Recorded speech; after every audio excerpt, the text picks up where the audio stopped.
Bagaimana dengan hari Minggu ini? Ada mujizat Tuhan terjadi. Siapa yang bersaksi di dalam minggu ini? Amin. Amin. Siapa lagi yang bersaksi dalam minggu ini? Amin. Ada lagi bersaksi di dalam minggu ini? Oke, masih ada beberapa hari, beberapa minggu, beberapa bulan sampai Tuhan Yesus memanggil kita. Amin. Amin. Untuk kita menjadi saksi Kristus.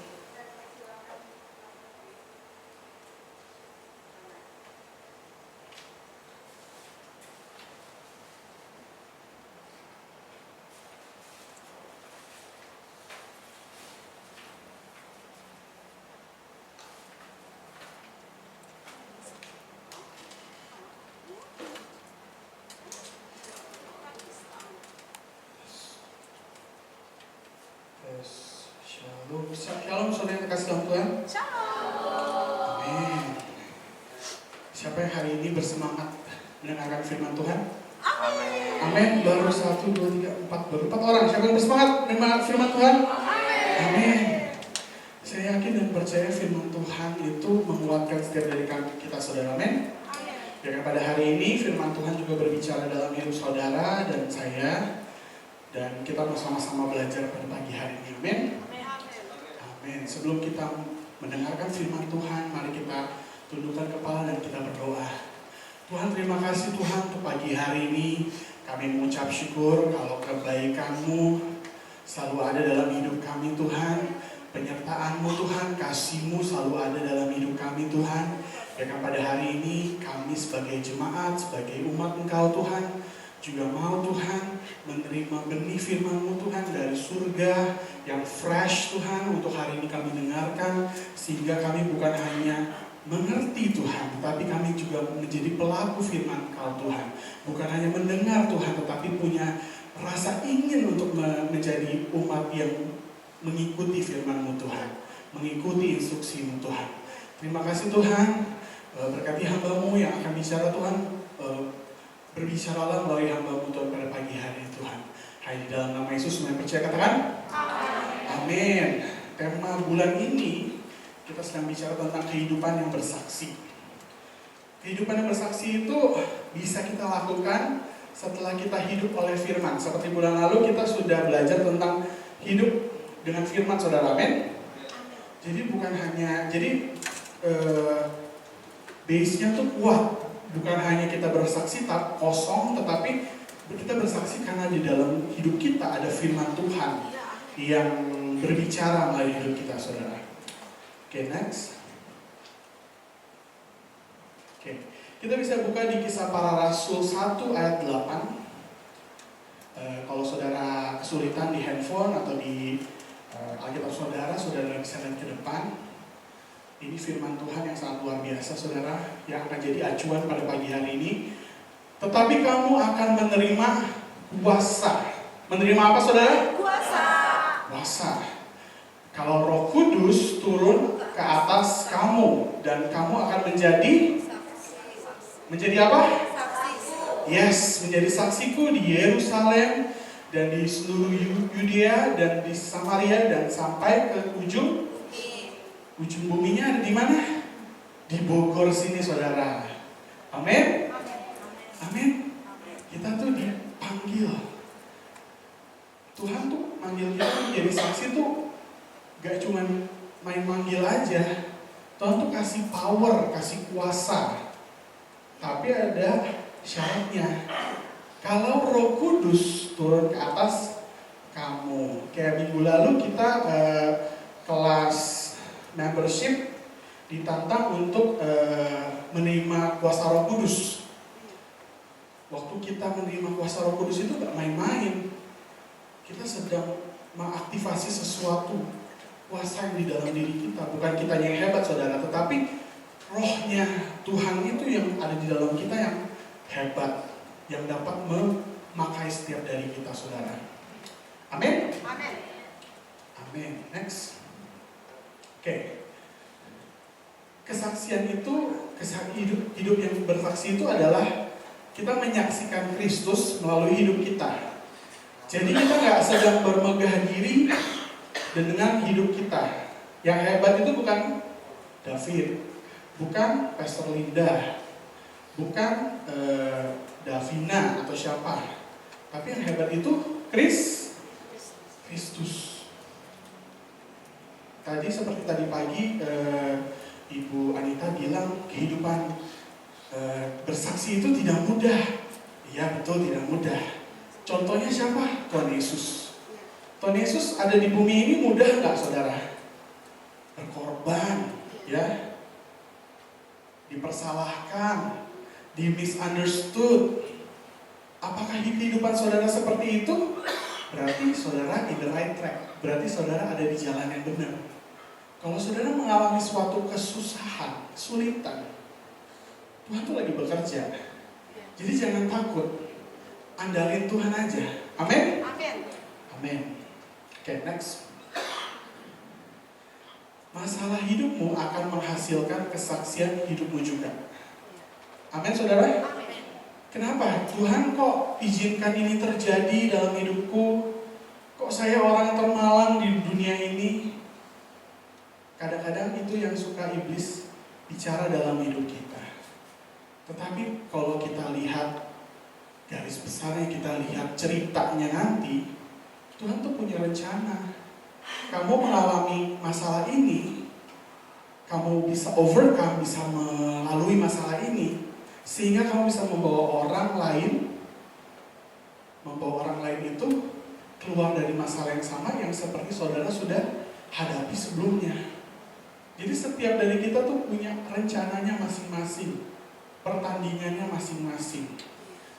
Berarti membandingkan pertandingan kita sama pertandingan saudara-saudara seiman kita. Oh Tuhan, ini diberkati, Tuhan. Tenang, ada porsinya masing-masing. Amin. Jadi kita punya masalah itu akan menjadi kekuatan kita. Amin. Kita punya kelemahan akan menjadi kekuatan kita. Wow. Kebanyakan dari kita merasa kelemahan kita itu, aduh saya gagal, saya apa.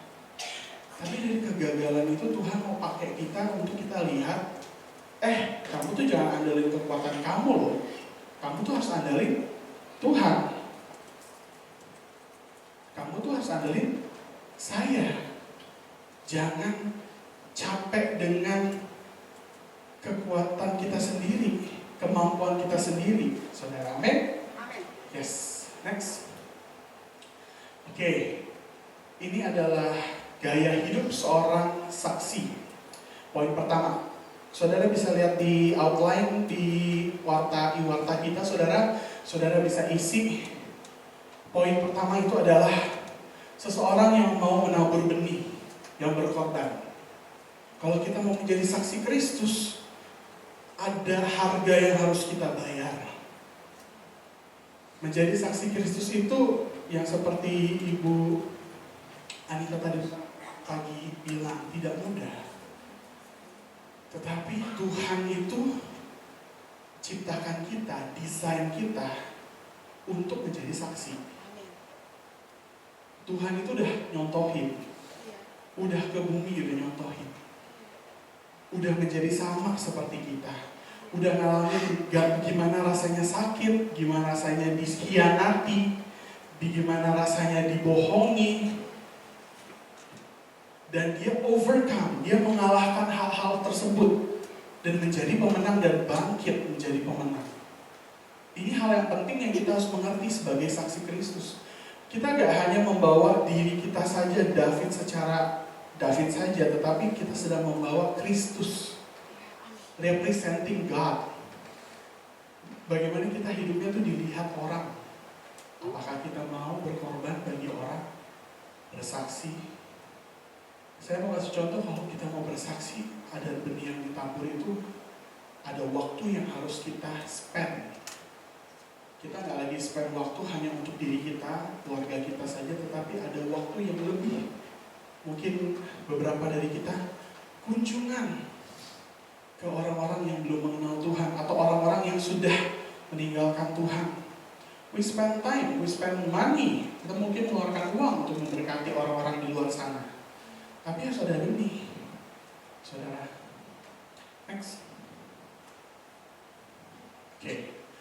Mazmur 126 ayat 5 sampai 6.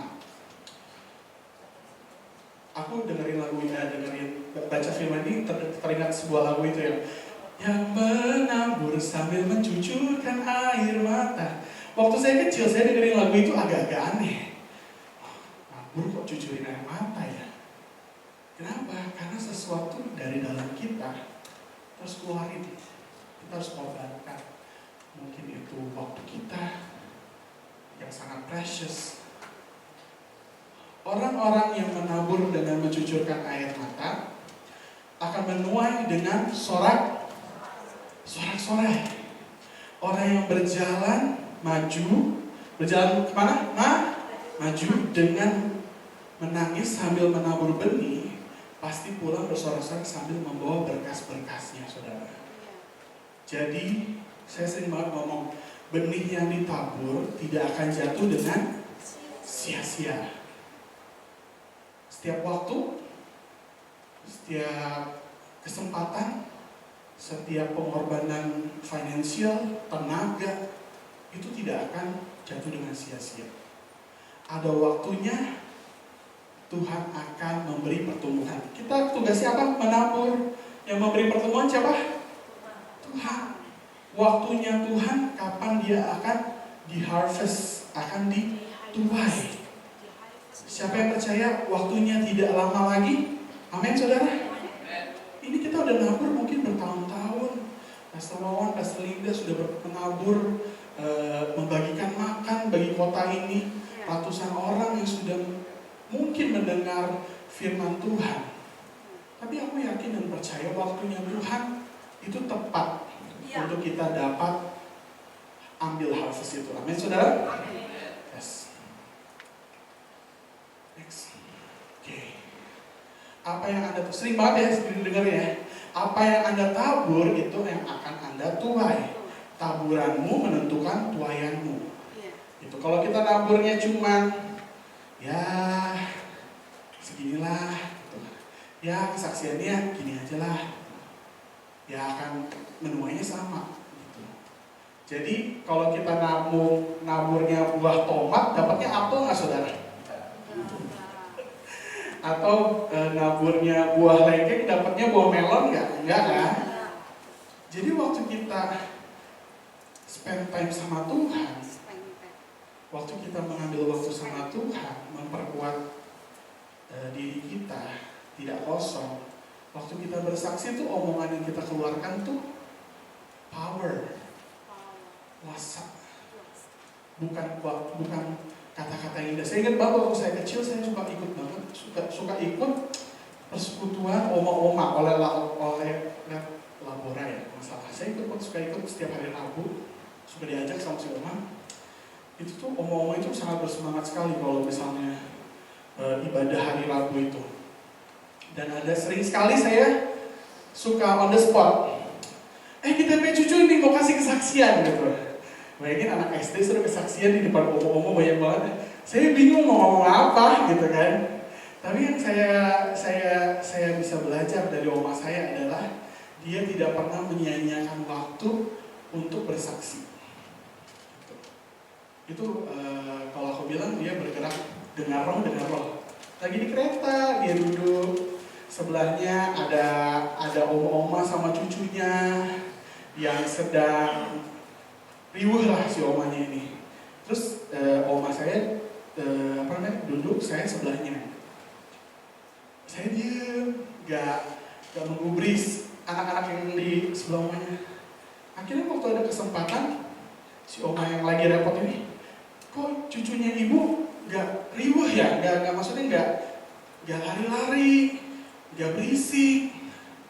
Oh iya, soalnya orang tuanya mengajarkannya seperti itu. Itu hal kecil, tapi dia bersaksi. Dia juga diajarkannya, dia harus taat sama orang tuanya, menghormati orang tuanya seperti menghormati Tuhan. Aku ingat banget, dia gak ngomong Yesus, tapi dia menghormati Tuhan. Oh iya bu, iya itu penting, kata oma saya. Hal-hal itu kalau dia menghormati Tuhan, harusnya kelihatan dulu bu. Kalau dia ntar besar mau jadi sukses, Harus dari kecil, Bu. Gak bisa, Bu, lari-lari kayak gini. Harus ibu, harus omanya harus harus yang ngajarin itu bukan hanya neneknya, tapi orang tuanya yang harus kasih nilai ke anak-anaknya. Bukan tugas kita aja, Bu. Tugas kita mah udah selesai, kata si oma saya gitu. Saya udah tugasnya selesai mendidik anak saya. Sekarang tinggal anak saya mendidik anaknya. Itu value yang ditabur di kereta. Karena melihat sebuah kesempatan. Sama, Tuhan tuh pasti kasih kita chances, kesempatan. Cuman kebanyakan dari kita mungkin, aduh, jangan dulu deh, hidup saya belum sempurna. Aduh, malu ah. Jadi, kita harus menabur dengan berani, saudara. Amin? Amin. Oke, next. Oke, poin kedua. Wow. Poin kedua adalah tahan uji akan menjaga iman kita. Sama seperti kehidupan ini, kita pasti akan diuji. Sama seperti Tuhan Yesus, pasti akan diuji. Tapi Tuhan Yesus tidak lari dari ujian. Tuhan Yesus menghadapi ujian tersebut dan menang. Tahan uji dia menjaga iman dia sampai akhir. Sama seperti kita, saudara. Bahwa menjadi saksi itu tidak mudah. Akan mengalami ujian demi ujian, cobaan demi cobaan. Tetapi ujian-ujian yang waktu kita overcome itu akan membuat dunia, orang-orang di sekitar kita melihat, wah, ada yang beda nih sama orang ini. Wah, dia terus dapat cobaan, ujian, kok dia tetap semangat, kok dia tetap positif, kok dia tidak tergubris sama COVID atau apa. Saya ingat cerita kalau dulu salah satu teman saya yang bukan orang Kristen, saudara, dia itu melihat hidup saya, terus dia bertanya, kok lu bisa kayak begitu sampai sekarang nih, kok bisa gini, bisa tetap menjadi orang yang seperti kamu tuh gimana sih, kenapa sih? Karena mungkin dia ngeliat kan waktu itu keadaannya tuh si papa kena stroke gitu kan. Terus kita juga mengalami kesulitan lah sebagai keluarga, kita ngontrak di tempat yang sempit. Tapi teman saya, kok kamu tetap melayani Tuhan, kok kamu tetap bersemangat dengan segala sesuatu yang Tuhan kasih. Di mereka kan ujian tuh dikasih ya kalau di mereka gitu. Tuhan sedang menguji, padahal kalau kita Tuhan mengizinkan hal itu terjadi gitu. Nah, oh iya, karena aku cuma ngomong karena saya tahu saya di bumi ini ada maksudnya. Maksudnya apa? Ya saya juga belum tahu. Saya cuma mau percaya sama Tuhan saya. Tuhan saya nggak mungkin ninggalin saya. Saya cuma ngomong gitu. Pas berapa tahun, akhirnya saya ketemu lagi sama orang ini. Maksudnya saya jarang ya ketemu, ngobrol-ngobrol lagi. Saya cuma ketemu waktu ditanya, saya jawab. Beberapa tahun kemudian, Dev, oh iya kenapa? Temenin gua dong ke gereja, kata dia gitu. Oh, maksudnya? Iya ke gereja, cuman sorry ya, jangan ke gereja lu. Jangan ke gereja lu ya, gua malu, kata gitu. Paling ke gereja yang kita nggak tahu aja, maksudnya yang bukan gereja. Oh, oke awalnya, oke, ya udah nggak apa-apa buat temenin. Terus dia ke gereja, dia dengerin pujian penyembahan, dilawat Tuhan, saudara. Cuma karena dia ngerasa, oh orang Kristen gini ya, oh orang Kristen gitu ya. Jadi base-nya dia adalah orang tuanya itu, papanya itu tadinya Katolik, terus pindah ke Muslim karena nikah sama mamanya gitu. Jadi dia cuma mengikuti aja gitu. Akhirnya dibawa kelas di gereja tersebut, saudara, dan akhirnya dibaptis. Puji Tuhan sekarang udah menikah di dalam Tuhan, udah punya anak 3, saudara. Jadi cuman kesempatan kecil, mungkin kita ngerasa, aduh, kenapa hidup saya malang, kenapa? Itu rencana Tuhan, gitu. Untuk kita jadi kesaksian. akan jadi tuayan nantinya. Gitu. Jadi jangan menghindar dari masalah, tetapi kita sama-sama hadapi masalah itu bukan sendiri ya saudara, sama Tuhan, sama anugerah Tuhan, sama kasih Tuhan. Oke, next. Oke, iman dan hikmat di Yakobus 1 ayat 2 sampai 3. Ini ayatnya saudara ya. Saudara-saudaraku, anggaplah sebagai suatu kebahagiaan. Wow, kebahagiaan apabila kamu jatuh dalam berbagai pencobaan, sebab kamu tahu bahwa ujian terhadap imanmu itu akan menghasilkan ketekunan. Amin. Kita tuh udah diciptakan Tuhan tuh umat yang tahan uji. Jadi kita tuh hebat sebenarnya. Kita tuh udah pemenang sebelumnya. Cuman terkadang kita lupa terhadap identitas kita yang sudah Tuhan kasih. Next. Oke. Aku dapat quotes ini bagus, sangat memberkati. Mungkin saya bantu artikan ya saudara.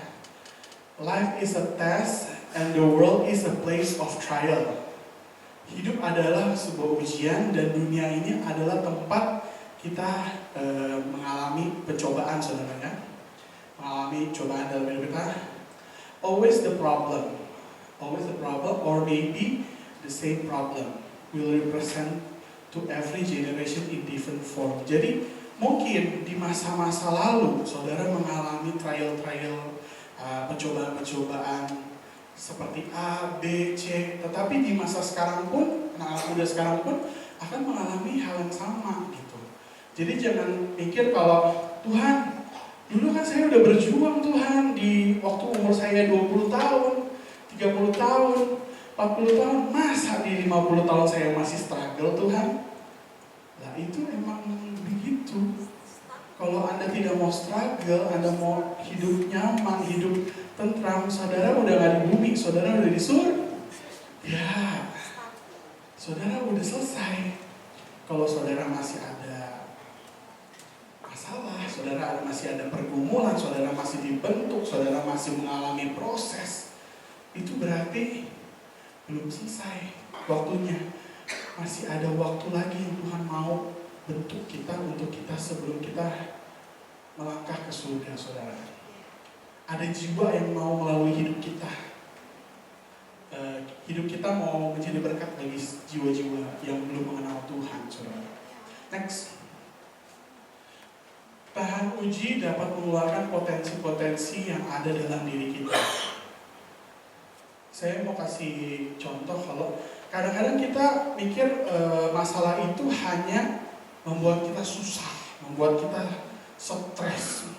Tapi sebenarnya waktu ada masalah itu bisa membuat kita keluar dari our comfort zone, keluar dari zona nyaman kita, dan kita biasanya akan menghasilkan suatu potensi yang gak mungkin kita sadari sebelumnya.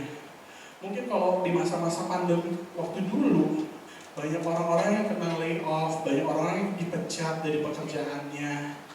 Tapi saya yakin banyak sekali bisnis-bisnis kecil yang menjadi luar biasa sekarang ini. Mungkin kalau saudara platform Zoom dulu ya saudara, sebelum pandemi itu nggak ada orang yang pakai gitu. Sekarang setiap sekolah pakai Zoom. Zaman pandemi kemarin ya. Jadi sesuatu masalah itu bisa dibalikan menjadi suatu berkat, suatu potensi. Mungkin yang tadinya di rumah, tadinya bekerja di kantor, kena lay off, jadi harus landing setir, jadi tukang kue, jadi buka usaha kuliner, dan sampai sekarang akhirnya dia usaha itu, dan diberkati Tuhan dari situ. Potensi yang dikeluarkan dari masa-masa sulit, dari masa-masa gak enak. Tuhan kasih, saya udah perlengkapin kamu, jangan takut. Burung di udara, siapa yang kasih makan? Tuhan. Masa anak-anak Tuhan yang gak dipelihara? Amin. Itu lagu sekolah minggu loh, saudara masih ingat? Jadi kita gak boleh lupa gitu. Kalau hal ini waktu terjadi, wah Tuhan mau kasih apa nih ke saya nih? Tuhan mau kasih apa nih? Gitu. Kita mau sama-sama menantikan apa yang Tuhan mau kasih di masa-masa, di proses kita, di masa-masa sulit kita. Oke, next. Oke. Seseorang yang tekun, setia berkorban dan menjaga iman. Di poin terakhir, saudara ya. Ketekunan itu bisa terjadi saat orang itu menabur, orang itu tahan uji, baru orang itu bisa bertekun. Gak bisa sebaliknya. Ada willing dulu untuk berubah, ada keinginan untuk berubah, ada keinginan untuk berkorban. Udah bertahan berkorban, terus bertahan, tahan uji dengan pengorbanan yang telah diberikan. Di situ baru dia akan menemukan satu sifat yang namanya ketekunan. Susah untuk tekun, konsisten. Harus ada pengorbanan. Seperti mungkin kita minggu lalu kita bertekun baca firman, berkorban baca firman. Bela-belain. Waktu baca firman kita diperlengkapi, kita mengalami proses. Pagi hari baca firman tentang kesabaran. Hari itu saya diuji kesabarannya. Nah itu, tahan uji. Maksudnya apa itu firman ini ya? Nah itu tadi saya jelasin mungkin kalau Tuhan. Oh ini Tuhan ya, kalau saya di prosesnya kesabaran hari ini. Makanya tadi pagi saya dapat firman tentang kesabaran. Sehingga waktu kita lihat proses itu terjadi, oh saya mau bertekun. Karena setiap pagi firman Tuhan ditabur, kita udah mulai mengerti hari kita bakal seperti apa nantinya. Next. Oke, tokoh-tokoh kita yang bertekun ada Esther. Esther bertekun. Ya. Daniel bertekun, berdoa, berpuasa. Joseph bertekun di masa-masa sulitnya dia. Daud itu setelah saya ceritanya Daud sama ceritanya Yosef tuh mirip, saudara. Cuman ceritanya itu kalau Yosef itu kesayangan bapaknya, kalau Daud itu dilupakan sama bapaknya. Waktu mau diurapi ya, waktu itu bapaknya kasih anak saya yang ini, anak saya yang ini, anak saya yang ini, semua dikeluarin anaknya. Si Daud lupa dikeluarin. Masih ada satu lagi nih yang di itu jaga kambing domba. Dan dia tekun walaupun dia jaga dari kambing domba sedikit. Ada ujian datang, ada singa datang, dia hajar singanya. Jadi dia tuh gak lawan Goliat langsung, saudara. Dia tekun dulu lawan singa, beruang mungkin ya. Hal-hal kecil dulu dia tekun sama kita. Tuhan gak akan kasih kita masalah di luar kapasitas kita untuk kita dapat overcome. Tapi overcome-nya sama Tuhan. Gitu. Next. Oke. Kebanyakan dari kita mungkin, cerita saya is not that great. Cerita saya gak terlalu wah kok. Kesaksian saya biasa aja.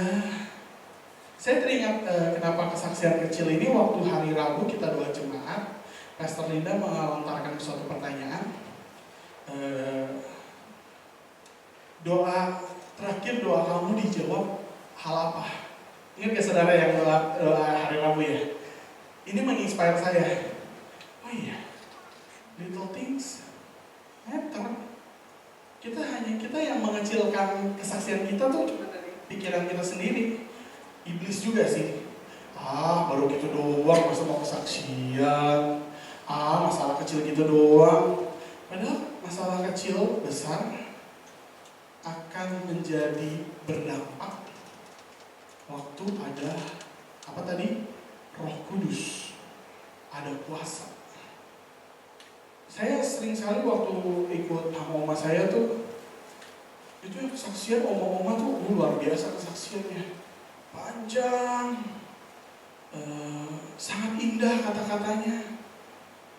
Tetapi Waktu saya kesaksian, ada omo-omo yang terharu menangis gitu. Kan saya jadi bingung, saya kan cuma ngomong hal-hal yang sepele, saya lupa sih saya ngomong apa gitu. Cuma ada teman oma saya yang menangis gitu. Terus aku nanya ke omaku, itu kenapa sih oma itu nangis? Apa? Karena anak SD ya saudara, apa ada kata-kata yang saya salah ucapkan? Enggak, waktu Ngana bersaksi itu, si oma itu tak ingat sama dia punya cucu. Cucunya bandel gitu. Jadi dia keinget sama cucunya dia gitu. Dan tadi oma diminta doain cucunya. Oh gitu, dia rindu kalau cucunya bisa kayak kamu. Itu toh ceritanya. Jadi nggak ada kesaksian yang kecil saudara. Next. Nah, kesaksian yang kecil itu saudara, sama seperti batunya Daud. Siapa yang masih ingat? Daud mengalahkan Goliat dengan pedang, bukan kan? Dengan tombak, dengan meriam, dengan panah. Enggak, batu kecil. Apa saudara? Batu kecil. Mungkin di dalam hidup saudara, saudara punya batu-batu kecil. Kesaksian-kesaksian kecil, cerita-cerita Anda yang kecil. Tetapi waktu cerita kecil Anda itu Anda pegang dan Anda tahu Tuhan bekerja melalui hidup Anda, waktu Anda lemparkan, itu akan berdampak sangat luar biasa. Mengalahkan Goliat, mengalahkan stronghold-stronghold yang ada mungkin di jiwa-jiwa yang belum kenal Tuhan. Karena waktu kita bersaksi itu, ada firman dalam hidup kita, itu gak cuma omongan kosong, gak cuma sedang mempromosikan Tuhan aja, tapi ada power, ada kuasanya. Mungkin kata-katanya simpel, tapi waktu kita ngomong, kita sebagai umat Tuhan ngomong, kena orang itu. Padahal saya ngomongnya biasa aja. Nah itu kuasa. Kuasanya Tuhan yang bekerja, Roh Kudus yang bekerja. Bukan lagi hebat-hebatan siapa yang indah kata-katanya, bukan. Roh Kudus yang bekerja di waktu yang tepat. Kita nggak perlu melebih-lebihkan kita punya kesaksian. Apa aja yang kita sedang alami, itu berarti modal yang Tuhan kasih. Amin saudara? Amin. Yes, next. Oke, kesaksian itu bukan hanya kata-kata saja, tetapi kata-kata profetik. Ada kuasa Roh Kudus di dalamnya. Tadi saya sudah ngomong ya saudara. Itu kata-kata profetik yang mengandung roh. Jadi bukan hanya omongan yang kita ucapkan. Kita ucapkan secara simpel, cuma kita udah berdoa dalam hati kita. Tuhan, waktu ada kesempatan bersaksi, tolong dong Tuhan, berbicaralah, lawatlah orang ini. Jadi kesaksian kita tuh nggak kosong, nggak ada powernya, nggak ada tenaganya, nggak ada bobotnya. Tapi waktu kita bersaksi, ada bobotnya, ada prophetic word-nya, ada Roh Kudusnya yang ada di dalam kata-kata tersebut. Sehingga impact-nya akan menghajar mungkin setiap jiwa-jiwa kan pasti ada defensifnya, ada stronghold-nya, di dalamnya udah bersarang iblis. Nah waktu kesaksian itu kita lontarkan, kita katakan, itu udah kayak panah, udah kayak hal-hal yang kuat yang akan menghajar setiap stronghold mereka. Itu pasti akan menjadi kesaksian juga. Sehingga orang ini nanti akan menjadi kesaksian bagi orang lain lagi. Ini akan menjadi suatu domino efek yang akan menggemparkan dunia ini. Dan ini adalah waktunya kita untuk menjadi saksi Kristus dimanapun kita berada. Yang saya percaya Tuhan tuh nggak kasih kita roh ketakutan, tapi roh keberanian. Yuk sama-sama kita berani bersaksi. Ada kesempatan yang Tuhan kasih pasti, tapi kitanya harus peka, harus menerima Roh Kudus untuk bekerja dalam hidup kita saudara. Saya dengar ya? Bisa ya? Haleluya. Siapa yang mau menerima kuasa dari Tuhan? Siapa yang mau dipakai Tuhan? Amin, saudara. Saya boleh minta musik dulu untuk maju ke depan. Kita mau sama-sama mengandalkan kekuatan Tuhan. Tuhan tuh udah tahu hati kita isinya apa, kesaksian kita tuh seperti apa, cerita hidup kita tuh seperti apa. Dan Tuhan mau pakai. Jangan bandingin sama cerita-cerita orang lain. Cerita kita punya kekuatannya sendiri.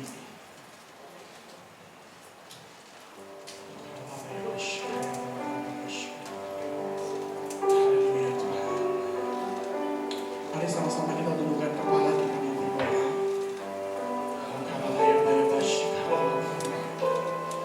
Tuhan, pada hari ini kami mau Tuhan, Engkau melawat setiap dari kami Tuhan di tempat ini Tuhan. Penuhi kami dengan Roh Kudus Engkau Tuhan. Penuhi kami dengan keberanian dari Engkau Tuhan. Tidak ada rasa takut Tuhan, tidak ada keraguan Tuhan. Ada jemaat-jemaat, ada anak-anak Engkau Tuhan yang mau berkorban, yang mau setia sama proses, yang mau bertekun untuk tetap menjadi saksi Engkau Tuhan.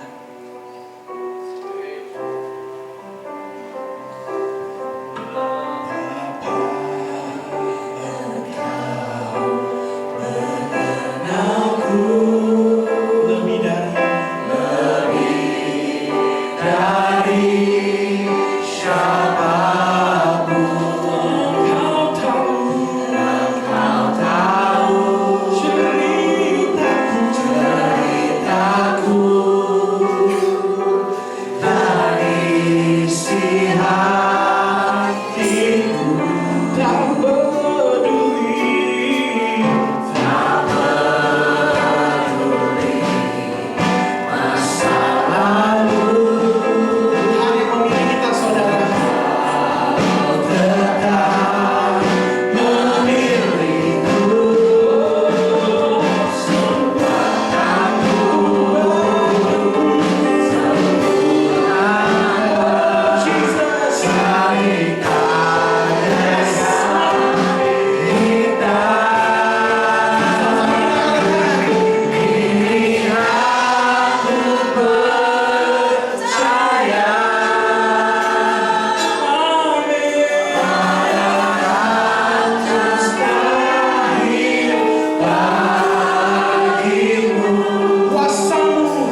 sebuah kata-kata iman kami Tuhan. Kata-kata harapan kami Tuhan. Kami mau setia sampai ujung hidup kami Tuhan. Kami mau setia menjadi saksi-Mu Tuhan. Tak peduli masa lalu kami Tuhan, tapi Engkau memilih kami Tuhan untuk menjadi saksi Engkau Tuhan. Di kantor kami Tuhan, di sekolah kami Tuhan, di kampus kami Tuhan. Kami adalah orang-orang yang tepat bagi lingkungan kami Tuhan. Berikan kami percaya diri Tuhan, confidence Tuhan. Berikan kami keberanian, boldness. Berikan kami Tuhan hati yang peka Tuhan terhadap apa yang di sekeliling kami Tuhan. Kami mau mengandalkan Engkau Tuhan, bukan mengandalkan pikiran kami Tuhan. Kami mau mengandalkan kata-kata yang dari-Mu Tuhan. Kami mau Tuhan menjadi orang yang setia Tuhan.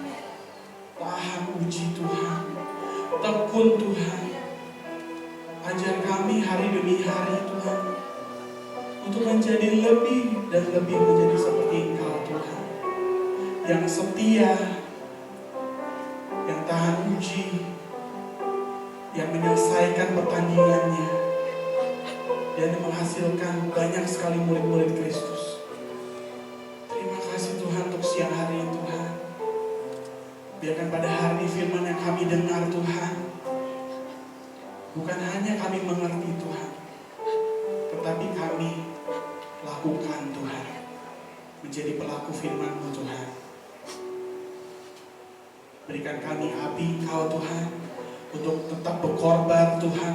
Dimanapun kami berada, kami menjadi terang Engkau Tuhan.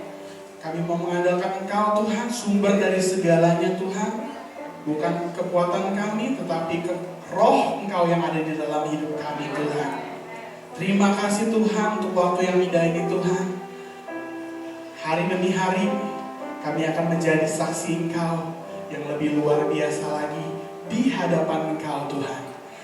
Audiens kami hanya Engkau Tuhan. Kami mau Tuhan membanggakan Yesus Kristus Tuhan, bukan manusia Tuhan. Terima kasih Tuhan, Engkau baik Tuhan pada siang hari ini Tuhan. Hanya di dalam nama Yesus, semua jemaat yang akan melakukan firman Tuhan mengatakan amin.